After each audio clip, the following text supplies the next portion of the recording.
راجستھان کی 20 سالہ سائمہ سید نے گھڑ سواری میں پرچم گاڑ دیے اور سرخیوں میں چھا گئی۔ راجستھان میں نئی تاریخ رقم کی معاشرے کو ایک پیغام دیا ہے، لڑکا ہو یا لڑکی، سب کے لیے میدان حاضر ہے۔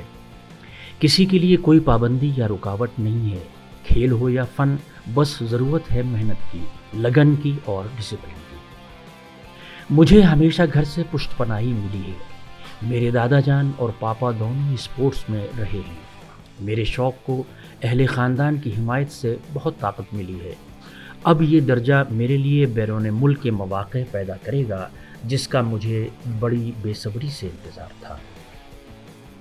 سائمہ سید جودھ پور کے چوپاسانی میو اسکول میں زیر تعلیم ہے۔ اسکول میں گھڑ سواری کی بہترین سہولت موجود ہے، جس کا فائدہ سائمہ سید نے اٹھایا۔ اہم بات یہ ہے کہ گھڑ سواری کے بنیادی گر اور باریکیوں سے واقف کرانے میں اسکول کے انسٹرکٹر گرو جوشی نے بہت اہم کردار ادا کیا تھا۔ اس کے بعد سائمہ نے احمد آباد کے مشہور HRG گروپ کے انسٹرکٹر کرن پٹیل اور ان کے ساتھیوں سے تربیت حاصل کی، جس نے اس کامیابی میں اہم کردار ادا کیا۔ یوں تو گھڑ سواری ہی ایک سخت کھیل اور فن ہے، جبکہ گھڑ سواری میں 1 اسٹار کے لیے کوالیفائی کرنا ذرا اور مشکل ہو جاتا ہے۔ اس کا سبب یہ ہے کہ اس میں لڑکے اور لڑکیاں الگ الگ زمرے میں نہیں رکھا جاتا۔